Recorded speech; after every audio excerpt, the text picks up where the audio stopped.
Well, you're on mobile phone or you have, internet banking and you're in Kenya and you have business operations in Yamoussoukro. Yes. Where is that? It's in Côte d'Ivoire. There you go. It's actually the capital of Côte d'Ivoire. So that Yamoussoukro place, yes, you have some business there. Yes. And you want to pay your workers, but you had come to Nairobi for a conference. And the money is due. And the money is due. What do? You just go onto your mobile app and you do your business. Why? Because EcoBank has said one platform, 35 different markets in Africa, 4 other markets outside of Africa. We want to make sure that it doesn't matter if you're in Nairobi and you've left people in Yamoussoukro. It doesn't matter. You can continue with your business, seamless banking, continuous transactions because of the one platform. Plug in and play no matter where you are. It's a fantastic way to do business. Actually, it's a better way for a better Africa. Kabisa.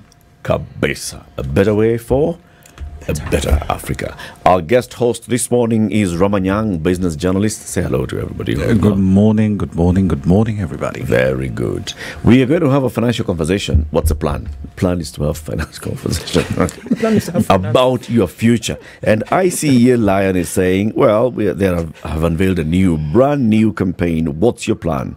It's bold, it's fresh, it's colorful, it's diverse. You can follow this conversation at ICEA Lion on X, at ICEA Lion, hashtag ICEA Lion. What's your plan? You basically have to think about a plan. What is it that I want to do? You're a young person and you're thinking, you know what? By the ripe old age of 29, I want to be retired. That's all right. That's cool. Talk to ICEA Lion. The lion will roar. And reality will sink in. And they'll help you with the plan. And they'll help you with the plan. Okay? So you can also email them, plan@icealion.co.ke. That's plan@icealion.co.ke. Find out more information on the website, icealion.co.ke. What's your plan? They got you covered. Okay.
What's the government's plan?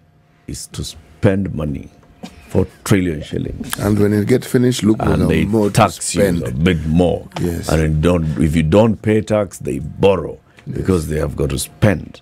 Then be patriotic. Pay your taxes. Allegedly. Yeah. And you must be patriotic. You must pay. Okay? For coming in here, just for walking in, John Kinuthia has paid his taxes. He is a senior programs officer at the International Budget Partnership Kenya. Good morning, John. Good morning, good morning. Welcome to the hot seat of the Situation Room. Thank you. It's nice to be here. Karibu sana. Asante. Now, we are going to discuss very many things for a lot of time this morning. But to welcome you first to the conversation, the gentleman sitting next to you, C.T. Muga, has the day's proverb. I do. This week's proverbs are from? The Republic of Ghana. Right. Yes. No one can prepare for the Hamatan. Not hammer in the tongue. Do Hamatan. Okay? Just so that you understand. I got it. Spell it. Hamatan. Okay. Okay? That's the spelling. You can't prepare for it by drinking plenty of water. No one prepares for the Hamatan By drinking, plenty of water. Yes. John, what's your interpretation of that proverb? Well, now that Ndu has done a good job to describe to us the weather. At least you know. You know what? Yeah, for us, we only know the cold weather, rainy season, dry season. And January. And January is a special month for many reasons. But my interpretation of it will be that, there are certain things you can do to prepare for certain seasons. But there are other things you will do that will not help you prepare for it anyway. So sometimes you might think that what you're doing is the right thing to deal with the current situation. But turns out you're doing the right thing at the wrong time. Are you speaking to the National Treasury? I am absolutely speaking to the Hamatan.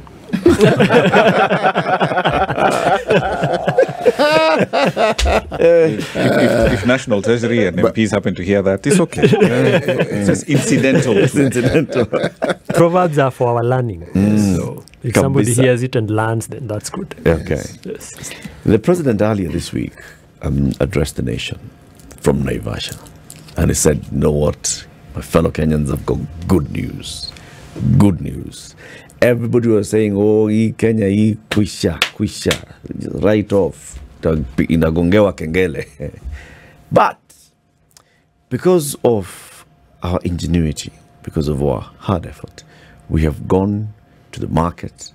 We have secured some new financing, Eurobond, $1.5 billion. We asked for $1.5 billion. The market came and said, we can give you 6. Take. We said, no. Just one. No. We are modest. 1.5 is enough. We took 1.5 and took it straight to the other guys who had lent us 2 billion shillings 10 years ago. And we told them, take this 1.5 and live in a come. Now, that whole thing of debt distress, whether we can pay that $2 billion by June, it's no longer a monkey on our shoulder. Good thing?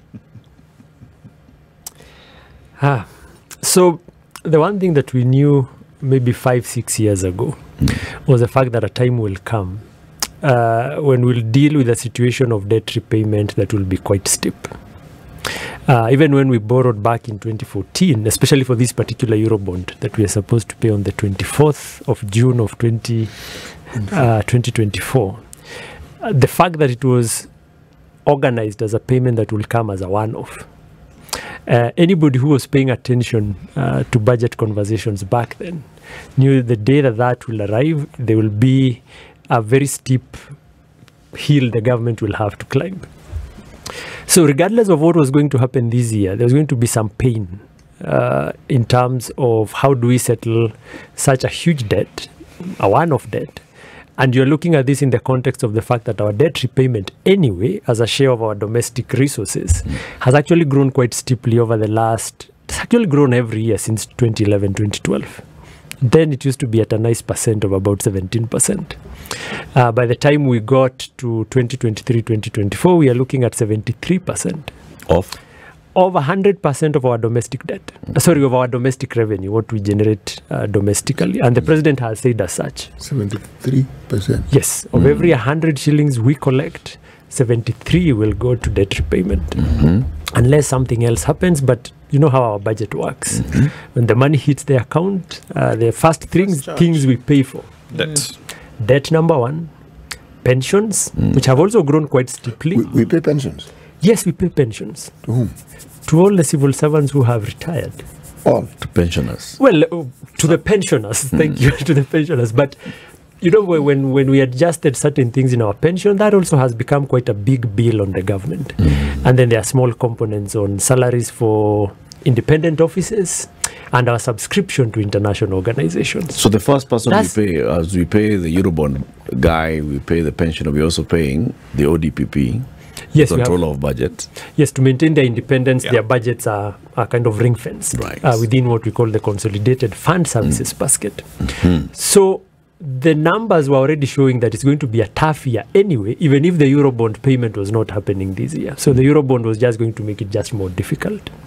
So the government had to make a decision on what the approach to the pain is going to be. There was going to be pain either way.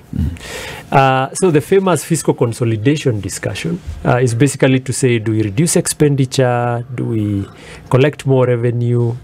Will that help us pay that 2 billion Eurobonds? That's the thing that the government has been dancing with. So we know what happened with the Finance Act of 2023. There was an effort really to collect more money. The target was somewhere at around 211 billion shillings.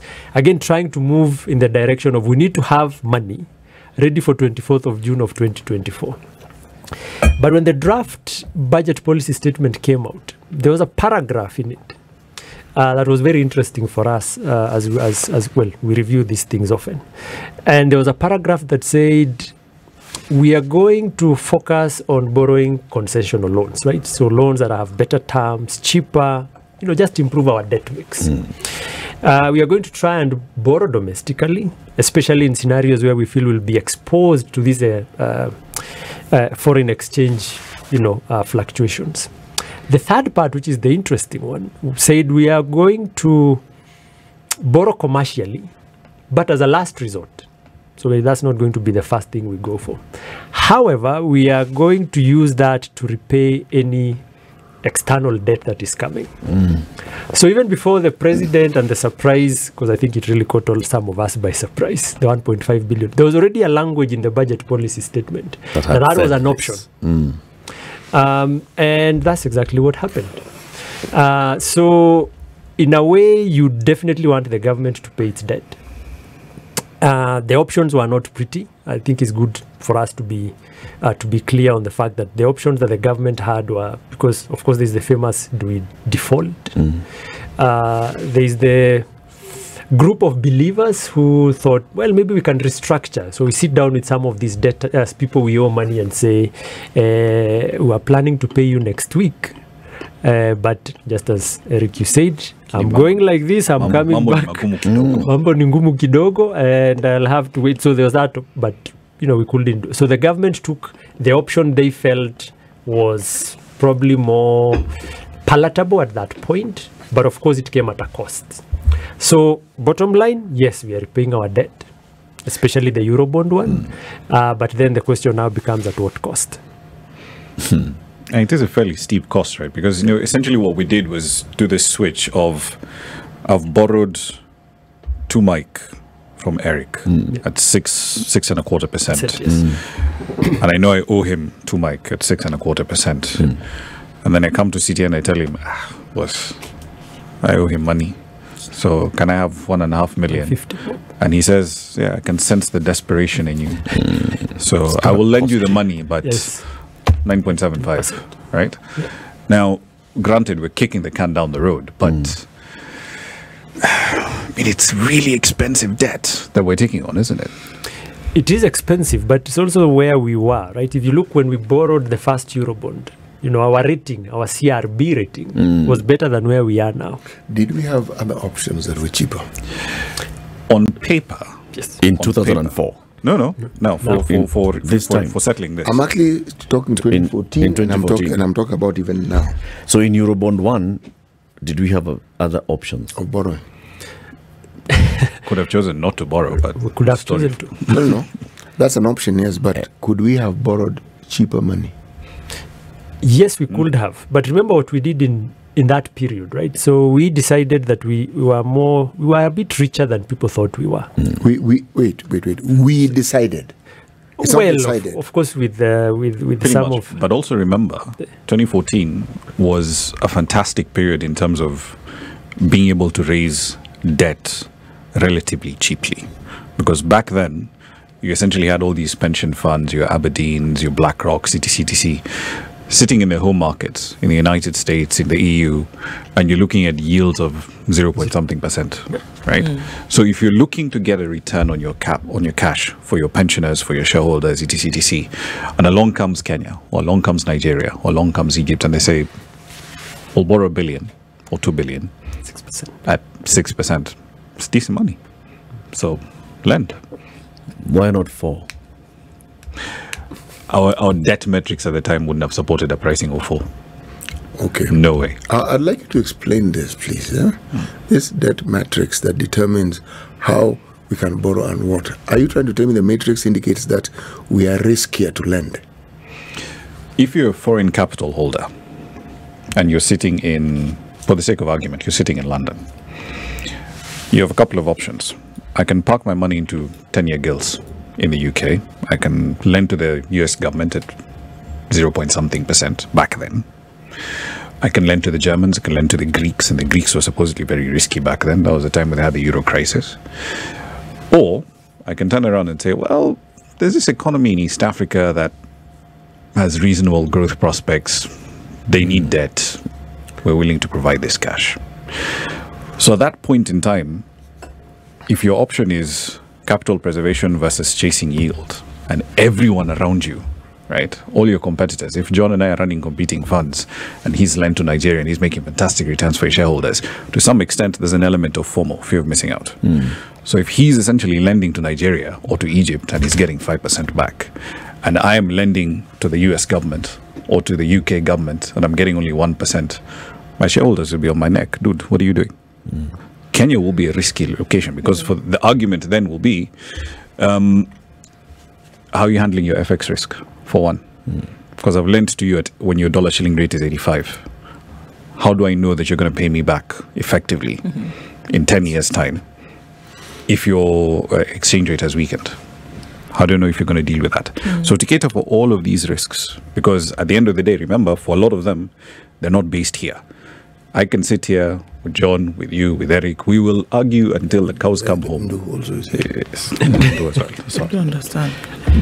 So also it's good to remember that when we became a low middle income country, certain fundamentals changed, right? In short, we couldn't borrow cheaply from our parents. Right. So you now can afford a bit more than what you would have when you were just a poor country.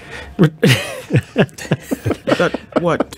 That Kenya is we're now a low low middle. Actually, John, so Citi is always asking this question. Yeah. What does that mean? And why did we decide to rebase our economy?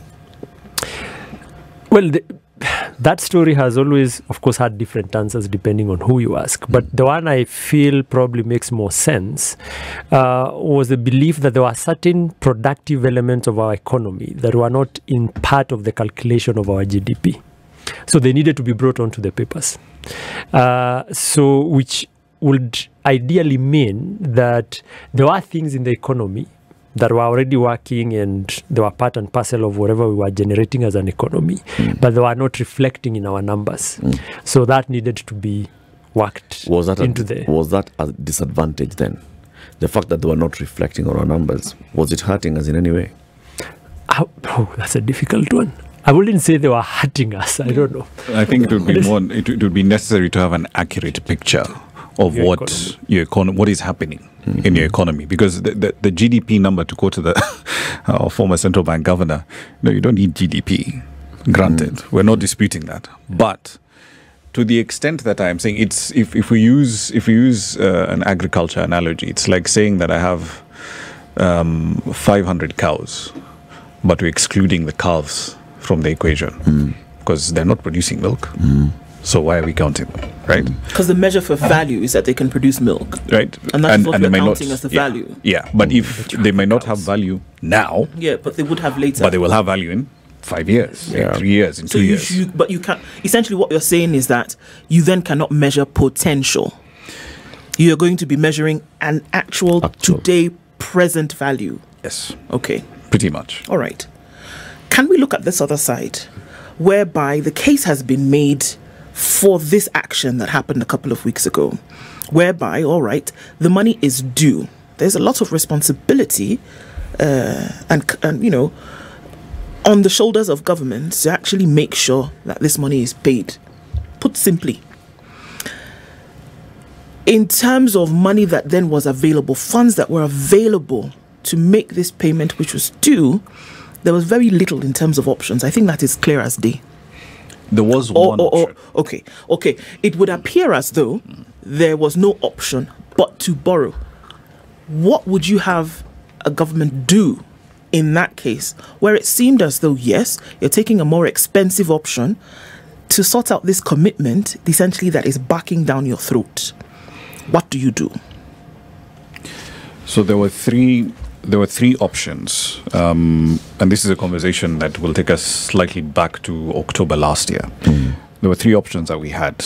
Option one was we turn around and look at our FX reserves and say, okay, what do we owe? It's 2 billion.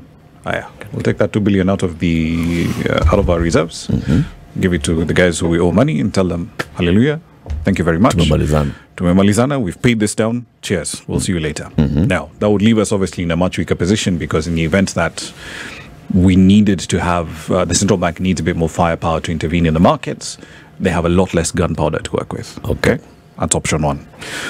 Option two is what they have essentially done now, right?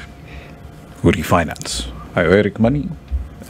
Things are looking a bit thick. Might not necessarily have that cash ready by the end of June. I go to CT and I tell him, can I please have 1.5 mic? Yes, it's expensive debt. It's nearly 10%, but it kicks the can down the road, gives me breathing room for another 5 years. The third option is what the finance minister and the central bank governor were talking about in October when they went for the meetings of the IMF and the World Bank. And the argument at the time was this. Essentially, it's also refinancing, but you essentially take money from the IMF and the World Bank and you turn around and use that to settle the Eurobond.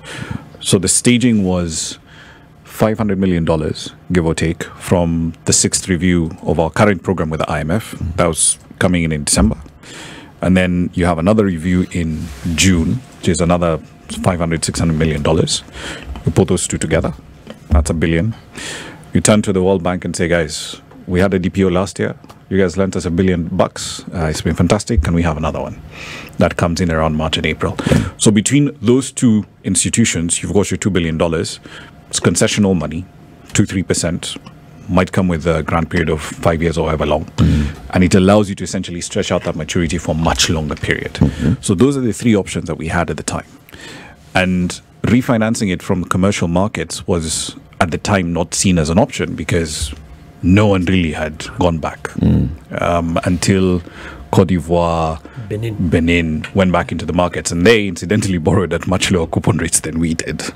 So they are lower middle income country. Who? Benin and Cote d'Ivoire. Yeah. Together. This lower middle income country thing has really disturbed CT. Because it doesn't exist in this country. But this is what it did, to connect to the question you asked, Ndu. So what that status does, it means, first of all, as a country, there are certain things you stop qualifying to be part of, right? So whether it's certain arrangements in certain borrowing arrangements, then that goes off the table. Grants, you get out of them because you're no longer that poor, right? So there are certain grants that you used to get that become part of your budget financing that kind of starts going off the table.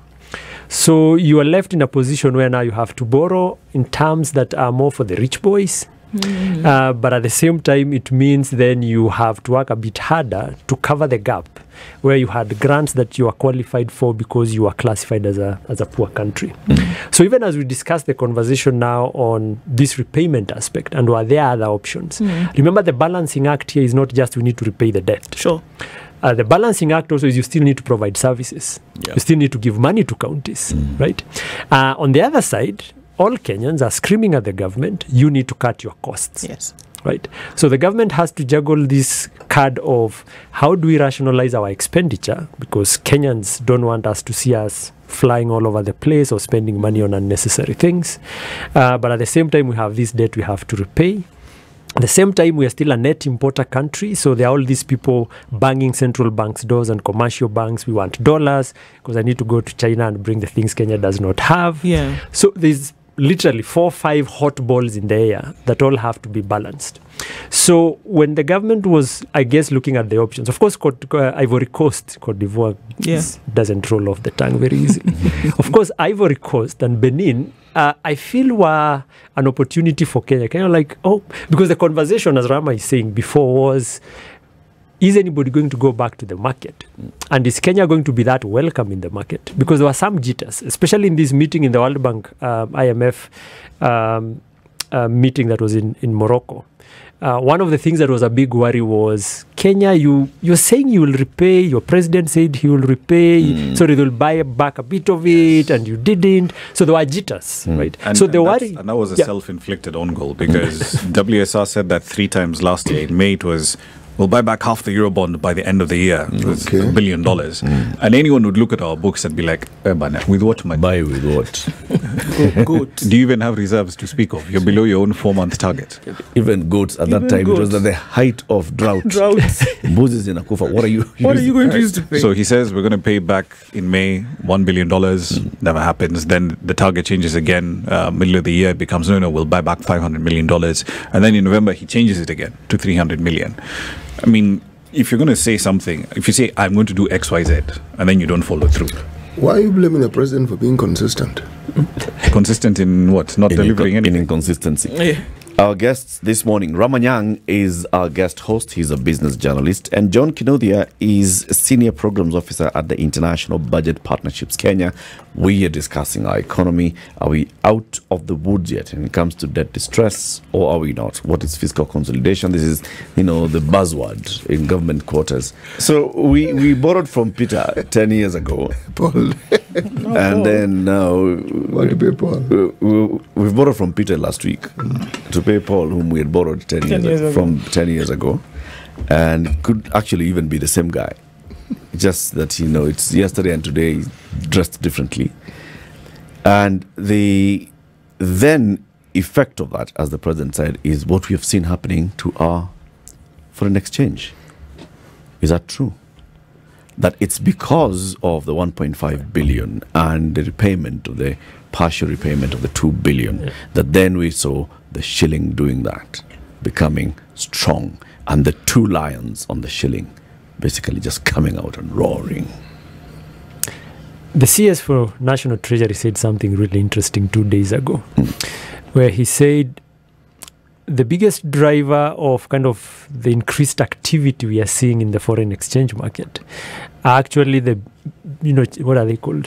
What, speculators? The bureau change, the bureau de change, the Forex change bureaus. bureaus. Bureau de change. The bureau de change, thank you. French is my 5th language. So Don't worry. Ramah did French in high school, so he will do better than this. So we were in the same high school with this guy. Okay. So yeah, a very good high school. And we even don't call it high. Public school. And a public school, yes. So I thought that was a very interesting comment from the guy literally in charge of our monies. That he said the biggest driver of The biggest activity they saw were in this, change, forex. foreign change. Let's call them forex. Forex change. We call them forex. Forex. Yes. With the forex. Forex bureau. But the point he was trying to make was that there were people who were holding dollars, waiting for 24th of June, and hoping that the government will come into the market, specifically to look for the $2 billion to repay this debt. And so for some time, people have just been kind of stocking up on whatever dollars they could get. That's in And dalili na mwengi hapa. Ninyo nakuja in June. And so then that becomes the place where the 1.5 billion turns up. But the bigger sentiment is, it looks like the government will not be coming in June to look for these dollars. So we need to let them go. Okay. But his argument for it's actually not the banks where we saw a lot of this activity was basically to say just speculators who are holding, the dollars, and so now they are worried that the shilling will. No, the government will not come, so we better just dispose of this dollar. So that's one side of the story. Okay. The other side of the story, which still has come from government, is the fact that beyond the 1.5 billion, remember we went to the market to look for 70 billion in the bonds market. But then, rockery. We got 288. We got a bit more. A lot more. And again, the argument was as the sentiment in the on Kenya's position has improved. Quite a number of the buyers of those bonds were actually external buyers. And so they also bought this, with of course, foreign currency. So that is the explanation that we've had from government, is that one, there were speculators who have decided to let go of the dollars. So the demand for the dollars, of course, eases a bit. And the second one is more related to the sentiment about the Kenyan economy, right? Which is bringing in some of the foreign players back into the market. Those are the two explanations I've had, and then of course then the conversation becomes if that is true, does this hold, or is it that it was just a momentary thing that will play out in a week or two, and then, as the CS Treasury says, then the market fundamentals will hit again, and then the shilling could shoot back up, right? So that has, I think, was the conversation around this. Sorry, appreciation. I just want to make a clarification. Yeah. It's just important for us to understand here, because for the longest time people were bearing the brunt and seeing the effects of the pounding that the shilling took, essentially for lack of enough in the market, right? So now we are saying that because suddenly there's all of this forex again in the market, the shilling strength gains. So is it a false position because of this current activity, whereby there was all this buyback of currency? When that situation ceases, then the true picture of the strength of the shilling will then resurface? Is that what we are saying? Or there's a possibility that could happen? Remember the dynamics in the position of the shilling is not just because of the activities in Kenya. Also, you're looking at what is happening especially in the US market, right? Yeah. And one of the challenges, of course, that has been there for basically currencies outside the US has been the fact that the rate that the Fed has had on the interest rate actually went up from 0 point something to 5%, right? So going back to the point that Ramah was making earlier, so there's a higher interest in the US. If you're looking where to put your money, then you can make a better return in the US market if you're looking somewhere to put your capital than it was 5-6 years ago, especially before COVID. So there's been that drive of, as somebody joked, the dollars going back home because you can make a better return in the US market. So that means that any kind of FDI that was going to other countries, Kenya included here, then was kind of not coming this side, it was going back to the US. So the activity, and that's what I was speaking about, this 1 week, 2 week activity that we've seen with the bonds and with the repayment that we picked with the new Eurobond. When that settles, will the momentum of the shilling appreciating continue? That's where the jitters are, because the feeling at this point is the fact that this could just be an activity that plays out in a couple of weeks. Then once the market settles, then it could keep going up. The ideal situation, the hopeful situation for Kenya is that if it's real that not the fundamental, I'm speaking like CS Njuguna, like saying the fundamentals of the market. But if it's real that what we are seeing with this Eurobond is that there's still a positive sentiment to one year. There's more clarity now, and investors feel we can put money back into Kenya, then it means your foreign direct investment could go up, and then you have a bit more of foreign exchange coming into the country. So that's the hopeful situation, that sustains over time. What would preclude But that? remember, Yeah. the flip side of it as well is that we are still a net importer at the end of the day. So if our exports are not, if that gap is not closing, there'll still be demand. And if the shilling goes down a bit and people feel, oh, now I can, at least my shilling can get me a few more things from China, then I'll be going to the commercial banks, I'll be going to central bank and saying, I need to buy more stuff. Right? So that pressure on the shilling will still be there. There's an argument, an economic argument, that if the shilling is weaker, then it makes our exports a little more desirable.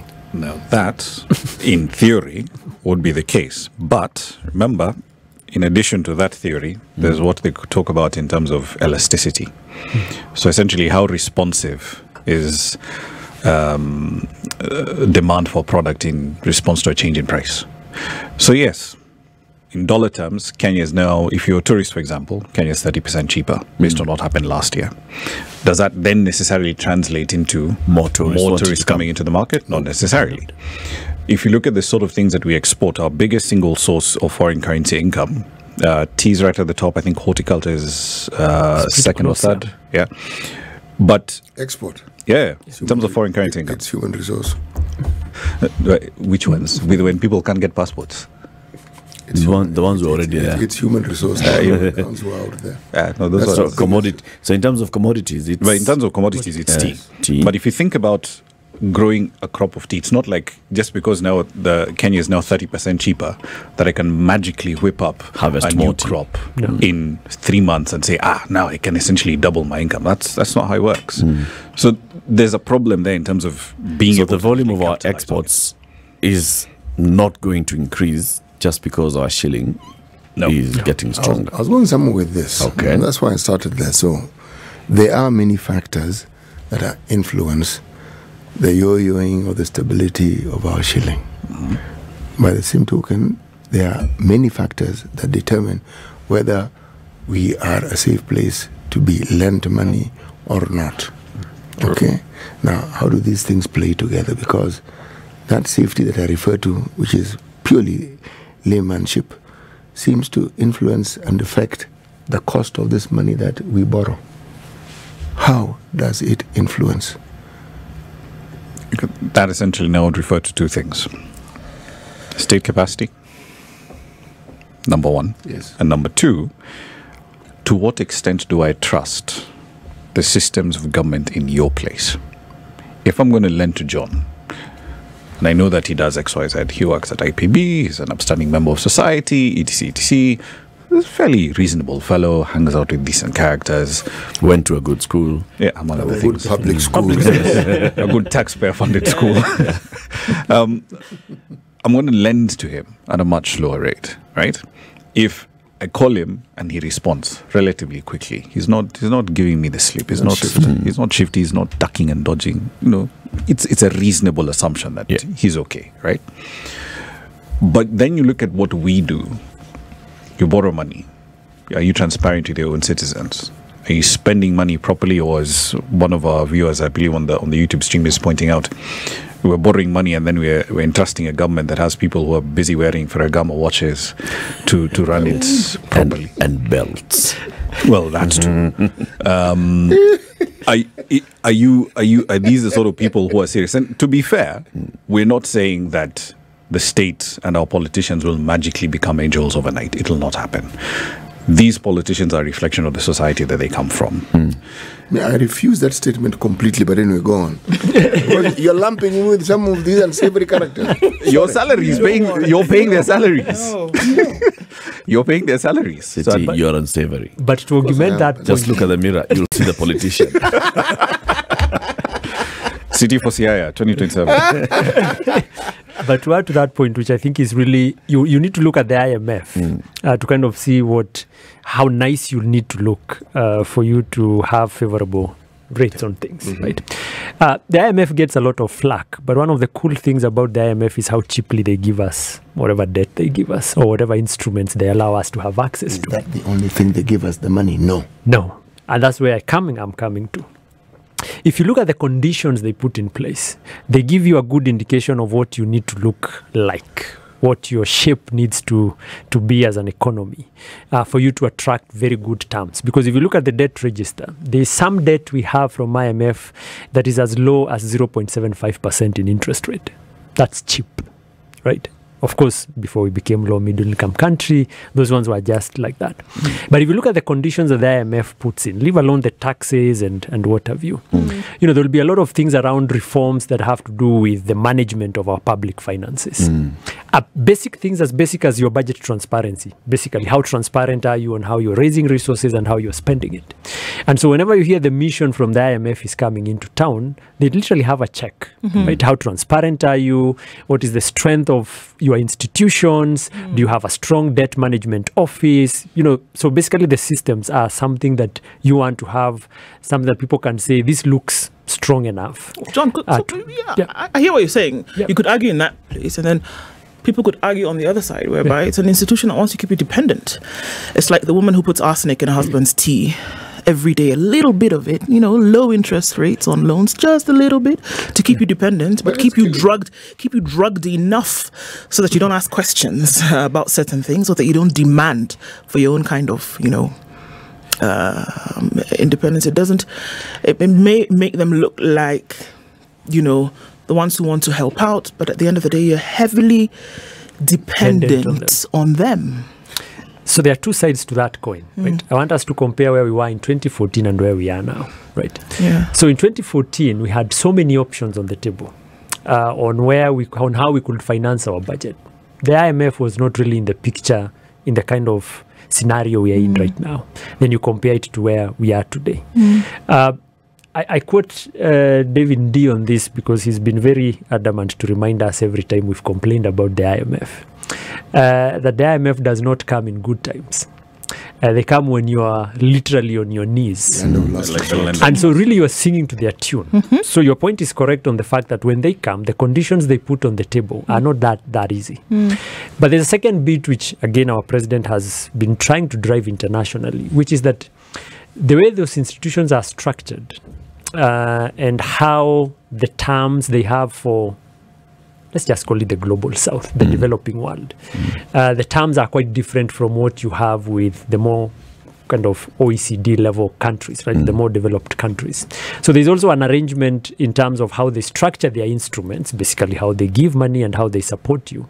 That seems to be quite unfair to countries that are struggling, who would seem to have more conditions to deal with and higher rates to pick up from that sense. So you have a point on the fact that the IMF definitely comes with terms that make you very uncomfortable.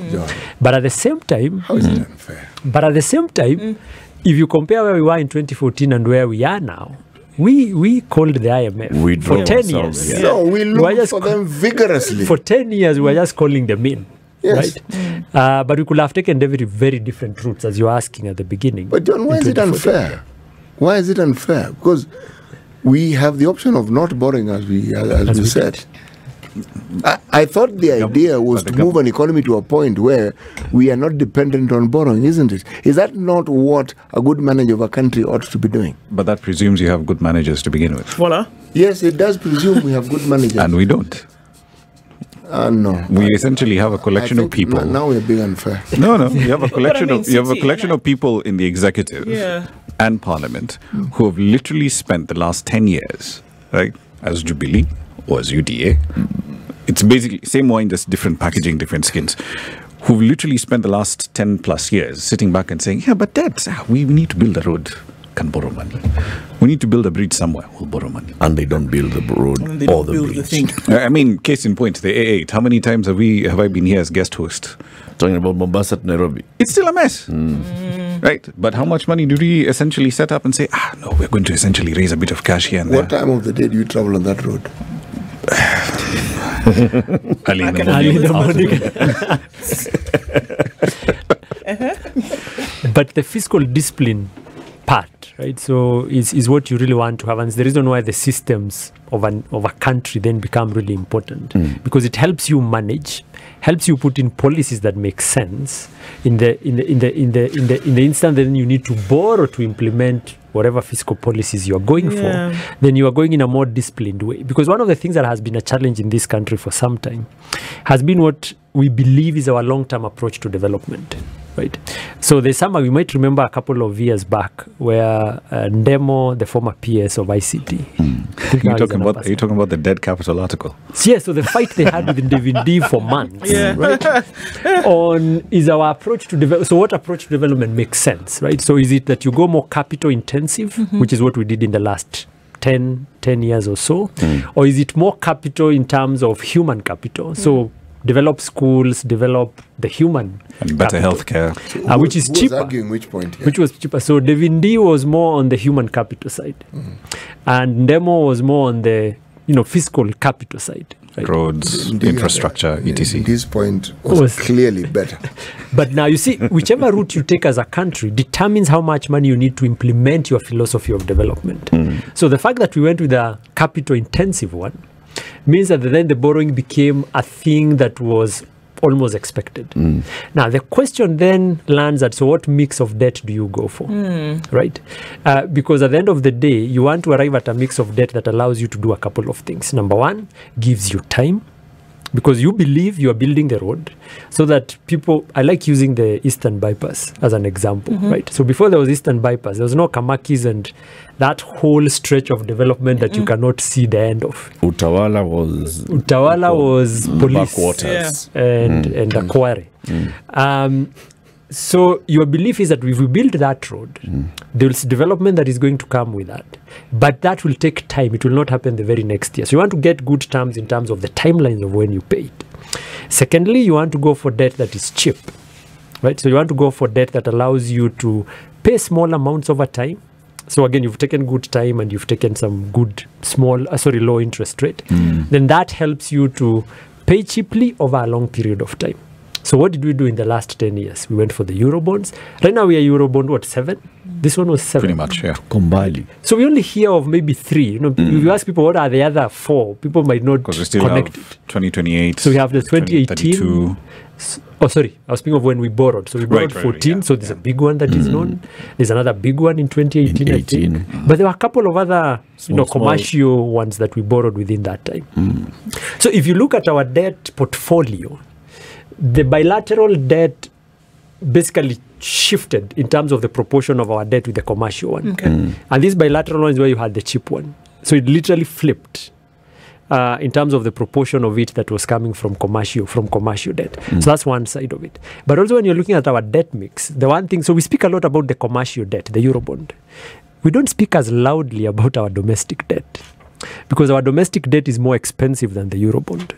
That's the one thing that we rarely ever talk about. What advantage does it come with? It's here. You don't have to worry about whether the dollar goes up or goes down because you borrowed in Kenyan shillings. And World Bank isn't going to come to bother you. It won't bother you. The only people and they are who not bother your pension funds and banks. Yes. But then the flip side of it, if you look at our debt repayment over the last 5 years, 2/3 of it has been to the domestic market, not to China. Not to Eurobonds and what have you. It's actually been to the domestic market. What's the ratio of domestic and the foreign bond? Yes. This is bills and bonds. Bills and bonds, wherever we are paying our... Let me give the best thing. So 2023 is the last financial year. 66% of our debt repayment was to the domestic market. Okay. Right? Because we are borrowing, look at the last Eurobond, the last bond that CBK floated. What was the percentage coupon on it? 18.5%. Exactly. So you can see why our domestic debt is also an issue. So the mix of what domestic debt do you go for, what commercial debt do you go for? So when you connect it to the fact that now we decided to go more capital intensive as a country, and then we went for a debt mix that was not very favorable, and then you do it over a period of 10 years, it's not a surprise to anyone why we are here now. I'm the one few Kenyans who are not surprised where we are today. Where we are. Because it's been coming, yes. Let's take a break, first of all, get into the news, and then this conversation must continue. See, John, you're staying. Yes. Senior Program Officer, International Budget Partnerships Kenya, John Kinuthia, is our guest. Guest host is Ramah, Nyang, a business journalist. He's here until the end of times. So he stays. We don't need to ask him. We're talking about our economy this time, where we are at in terms of our debt, our borrowing, how we spent the money. We have borrowed more, we shall still pay. It's not a long time away. It's coming. This is The Situation Room the only way to start your day.